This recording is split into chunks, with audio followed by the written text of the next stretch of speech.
पाहताय ठाणे 24 तास। राष्ट्रवादी काँग्रेसच्या अजित पवार गटाला ठाण्यात जोरदार खिंडार पडले आहे।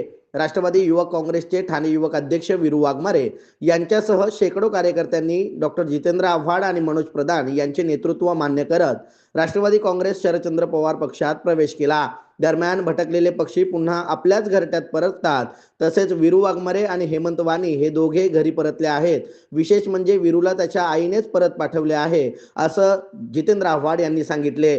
राष्ट्रवादी काँग्रेस अजित पवार गटाचे ठाणे शहर युवक अध्यक्ष वीरू वाघमारे हे राष्ट्रवादीच्या विभागणीनंतर अजित पवार गटात गेले होते, तर हेमंत वाणी यांनीही अजित पवार गटाची वाट धरली होती। मात्र ठाणे शहरातील राष्ट्रवादी अजित पवारचे नेतृत्व कार्यकर्त्यांना योग्य तो सन्मान देत नसल्याचा आरोप करत युवक अध्यक्ष वीरू वाघमारे, सरचिटणीस हेमंत वाणी यांनी बुधवारी सायंकाळी राष्ट्रवादी काँग्रेस शरदचंद्र पवार पक्षात प्रवेश करत जितेंद्र आव्हाड यांना वाढदिवसाची भेट दिली। या प्रसंगी जिल्हाध्यक्ष मनोज प्रधान आणि युवक अध्यक्ष तथा गटनेते अभिजित पवार यांनी या सर्व कार्यकर्त्यांचे पक्षात स्वागत केले। यावेळी डॉक्टर जितेंद्र आव्हाड हे सर्वसमावेशक नेतृत्व आहे। याशिवाय जिल्हाध्यक्ष मनोज प्रधान आणि युवक अध्यक्ष अभिजित पवार हे कार्यकर्त्यांना सोबत घेऊन चालणारे असल्याने आम्ही स्वगृही परतत आहोत। अखेरीस निजामाच्या तावडीतून सुटका झाली, असे वीरू वाघमारे यांनी सांगितले।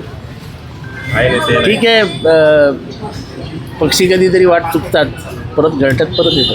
कारण का मी कधी कुठल्याही पक्ष कार्यकर्त्याला म्हणजे मी त्याच्या घरातला एक मेंबर असायचो। आता वीरूला जर आणलं असेल तर वीरूला कोणी डोक्याला वगैरे सांगायला नाही गेलं, ते कानात कोण बोललं नाही, त्याच्या आईनेच त्याला परत दररोजच वाटत होतं, तिला दररोज वाईट वाटायचं की त्याने आवड सर्वांना सोडलंच कशाला। त्याच्यामुळे मानसिक दबाव होता, त्या दबावातनं ते घडलं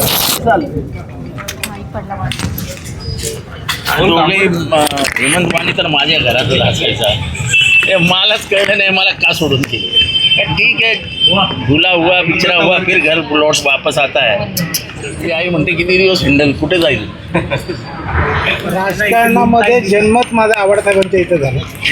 2002 साली आमच्या घरांना तोडण्यासाठी महानगरपालिकेची नोटीस लागलेली।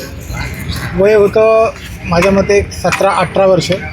त्या वर्षी साहेबांनी घर वाचवलं। त्या दिवसापासून 2022पर्यंत आम्ही साहेबांसाठीच काम करतो। साहेबांसाठी पण काही घडामोडी झाल्या, काही आमचे निर्णय चुकले।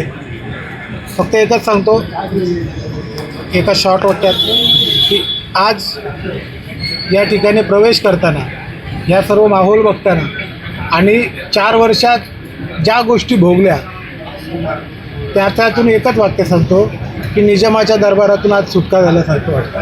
गेलो का हे मला समजलं नाही। ठीक आहे गेलो, पण एक मला 15 दिवसानंतर साहेबांचा फोन आला।